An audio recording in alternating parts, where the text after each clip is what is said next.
We talk about the major item that you were able to agree upon. For example, the decision to expand the membership of the BTC. Yeah, the directive from our President Duterte, is that the process has to be inclusive. There has to be participation in the peace process. So now that we are in the implementing phase, we decided that one of the ways in which we can be very inclusive is to increase the number of the members of the Bangsamoro Transition Commission, which is going to be tasked with drafting the enabling law that will be submitted to Congress. Sir, para po in distribution, is it 10 and 11? Well, I cannot speak on the government side. But for the MILF? Well, there is an increase, but I have not talked to my counterpart whether to disclose the exact number. Maybe they will know it later. Better to disclose it now with your concurrence. Yeah. So the number is going to be increased. As to how many, we will have to wait for the joint statement that we are going to make. But suffice it to say that because we want greater participation, that we have decided, I mean, and the MILF has also agreed that we will increase the number. As to how many, that we'll have to wait until we have the joint statement later. But was it a difficult decision in the first place on the part of the MILF to agree to add more members? It's more or less a difficult situation because on the basis of signed document, it is stated that it's going to be 15. 8 coming from the MILF and 7 coming from the government of the Philippines. But on the spirit of improvement and enhancement, it's not a violation of that agreement. So we agreed with government to increase the number of the commissioners of the BTC. But of course, the expanded BTC would still be chaired by the MILF. Mm-hmm. That's part of the agreement. Mm-hmm. It would be chaired by the MILF, coming from the MILF. Yeah, and they will also still have the majority. Mm-hmm. But so we thank the MILF for being very open to enhancing the process, to making it more effective and more participatory. And I think they understand that because their whole struggle has really been to give voice to them and to share the public space so that decisions are made in a more democratic manner. And so I think in that spirit, we are very grateful to the MILF that they did make that decision to increase the numbers. In calling for inclusivity, have you decided kanino kukuhang slots yung, for example, representation to be made available, for example, sa MNLF? Would that come from the government? From the government numbers will include members from IP communities, from LGUs, from sultanates, the MNLF, and other groups. So that's not been decided on, but that's just to show you where what we're thinking. How soon will the BTC convene? And tsaka any deadline or time frame for them to produce a new draft? Mm-hmm. You want to? Well, there is an outstanding proposal that the BTC should come up with a new Bangsamoro basic law within 1 year. Mm-hmm. And I think that's a good timeline, and we can work on that. Yeah, so the BGC will have to be up and running very soon, because that process has to get you have to have a draft, then you have to send that to Congress, and we are hoping that it will be passed in a year's time, or even less than a year, because the good thing about the process now is that you have a president who has the political will to make that happen, and you have a Congress, as you've seen, both the Speaker of the House and the Majority Floor Leader were here for the formal launch of the implementing phase. So I think there's a lot of the environment is such that we are hopeful that timeline will be followed. Clarification lang, 1 year for the BTC to submit a draft to Congress. No. Pero hindi pa kasama na ba rin It can be earlier. It can be earlier. To submit to Congress. Yeah, to Congress. submission lang The yan? sooner the better. Yes, sir. Pero how No. about your target when it comes to the ratification talaga? Yung kompleto na. Well, that's part of the process. It depends on how fast Congress can act on it. Because it has to be passed. The BBL has to be passed by Congress before the ratification. So it depends on how fast Congress can do it. And of course, the possibility that people will question it before the Supreme Court again. We don't even want to think of that. Sir, shoot ko lang kasi yung ibang mga tao may hangover pa sa, sa encounter. Paano yun, sir, moving forward? How are we going to deal with it? Alin? Yung sa Mamasapan. Well, it's part of the whole planning that we have a good communication strategy. And we have yet to discuss that together with our counterpart from government. We need really to come up with a very, very good and comprehensive communication strategy. Who will chair the BTC pala, sir? It would be coming from them. I mean, who from the MIL? I don't know. Kayo pa rin ba? Hindi na kayo? Most likely, I would not chair the BTC anymore. I have done my part. So you and we have delivered. And I think on my part, personally, it's already a fulfilling thing for me. But you look frustrated. How come parang you sound frustrated? No, I'm not frustrated. We have delivered. We have come up with the BBL. We have so many levels of engagement, and we have rendered the final report to the Office of the President. So as far as we are concerned, while it did not pass Congress, but we have done our share of the responsibility. So now it's still up to the government now to deliver that political aspect of it. And that is intention, of course, is to deliver an enabling law that will be compliant with the Constitution, compliant with all our laws, and so that's why I'm very happy with the kind of engagement we're having with MNF.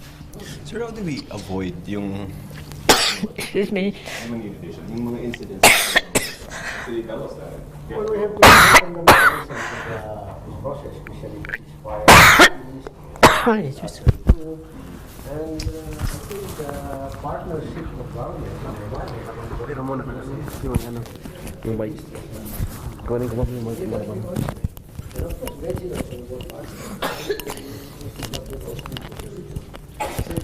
target nyo when it comes to the establishment of 2019 or earlier? Well, it can be earlier because much of the responsibility rests with Congress.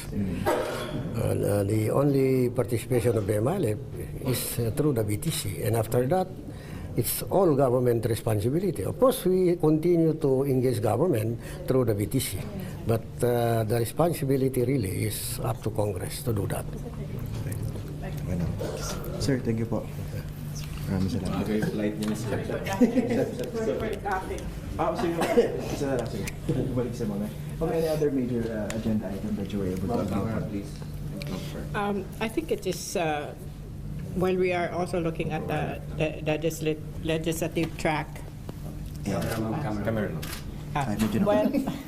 while we are looking at the political track, which is the legislation of the BBL, we were also looking at the whole issue of normalization, which is and previous to our meeting today, there had already been some decisions about decommissioning.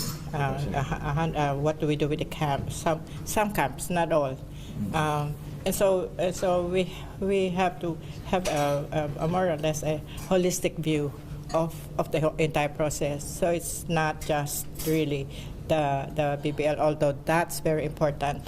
There are other parts of the peace process that we have to attend to, and that's part of normalization. People have to get back to their normal lives, and let's not forget that this is about people. Because I come from Mindanao and the President comes from Mindanao, we are very, very cognizant of what people are going through. And so while we are focusing on the legislative track and making sure that there is a law, because then we can move forward with full implementation. We are also looking at what happens on the ground, what can be done with the people who have suffered enough. Okay.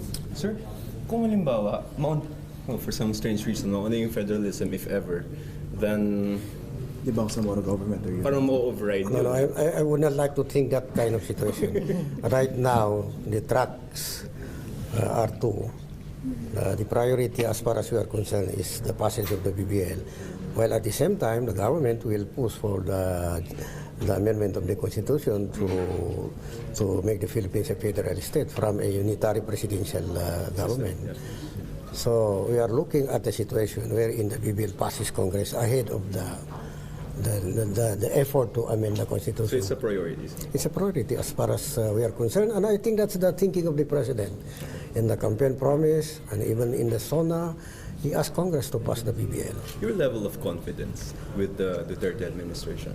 Well, if you look at the statement of the President, the statement, especially the acknowledgement of the historical injustices committed against the Moro people, I think that's very historical. That's He knows it. yeah, it's a very important statement, because man can know his failures because he has wisdom, but to admit them, to acknowledge them, it takes greatness to admit them. So admitting that there is really a historical injustice committed against the Moro people is something very historic, momentous. It's a milestone. And only the President now has the gap to say that. After 17 years of negotiation? 17 years of negotiation. It's not just the 17 years of negotiation. Yeah, including the MNLF, more than 20 years. It's 400 years of the colonial history, because this is still part of our colonial history, and we can only really see ourselves as one country, but one state but many nations.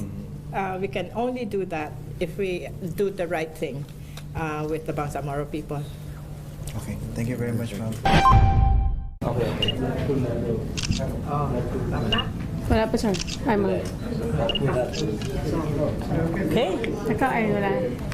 Sa nakalpano. The respective implementing panels for the GPH MILF Bangsamoro Peace Agreement of the Government of the Philippines and the Moro Islamic Liberation Front were formally launched on 13 August 2016 in Kuala Lumpur, Malaysia. Deputy Minister of Defense Dato Sri Muhammad Johari bin Baharom graced the event in representation of His Excellency Prime Minister Dato Sri Muhammad Najib bin Tun Haji Abdul Rajak. Presidential Advisor on the Peace Process, Isos Duraisa, and MILF Chairman Alhaj Murad Ibrahim were also present. The Philippine delegation consisted of House Speaker Pantaleon Alvarez, Department of Foreign Affairs Secretary Perfecto Yasay Jr., Department of the Interior and Local Government Secretary Ismail Sueno, National Security Advisor Hermogenes Esperon Jr., House Majority Floor Leader Rodolfo Ciparinas, Philippine Ambassador to Malaysia Eduardo Malaya, and Autonomous Region of Muslim Mindanao Governor Mujib S. Hataman. The formal launch was also witnessed by the different stakeholders composing the Global Partners for Peace. The members of the GPS and MILF implementing panels were introduced during the formal launch. The parties opened the first meeting of the implementing panels cordially and with enthusiasm to pursue approaches in forging a just and enduring peace in conflict-affected areas in Mindanao. The parties agreed on the substantive aspects of the peace and development roadmap. To ensure inclusivity in the implementation of the GPH-MILF Peace Agreement, the parties agreed to increase the membership of the Bangsamoro Transition Commission, or BTC, with 11 members to be nominated by the MILF and 10 by the GPS. For this purpose, the panels recommended the issuance of a revised executive order on the Bangsamoro Transition Commission by the Philippine President. In keeping with our firm resolve to build on the gains of the peace process so far, the parties committed to work collaboratively and cooperatively to ensure efficient and inclusive implementation of the GPH-MILF signed agreement. The parties committed to sustain trust and confidence between the GPH and the MILF through continued implementation of deliverables under the Program for Normalization, including the Bangsamoro Normalization Trust Fund. In the interest of ensuring efficient and effective implementation of the peace agreement, the parties agreed to meet regularly in the Philippines. The parties further agreed on the general principles of the terms of reference of the GPH and MILF peace implementing panels, details of which shall be further discussed. The parties expressed their appreciation to President Rodrigo Roa Duterte for his steadfast commitment to a just and lasting peace in Mindanao, to His Excellency Malaysian Prime Minister Dato Sri Muhammad Najib bin Tun Haji Abdul Razak, for his continued support to the GPH-MILF peace process, and to the members of the MILF Central Committee, headed by Chairman Alhaj Murad Ibrahim, for their continued commitment in pursuing a just conclusion to the Bangsamoro peace process. The parties also thanked the members of the International Contact Group, the third-party monitoring team, the Independent Decommissioning Body, and the Transitional Justice and Reconciliation Commission, and other development partners for their solidarity and unwavering commitment to the Bangsamoro peace process.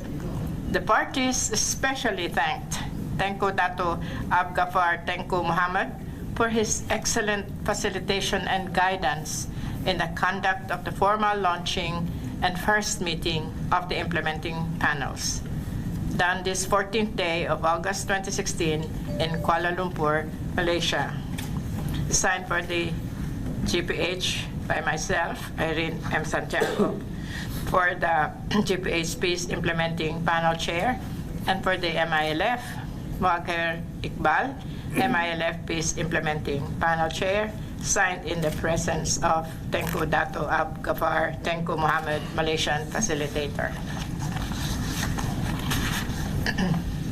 So, questions? Teka lang, No more question.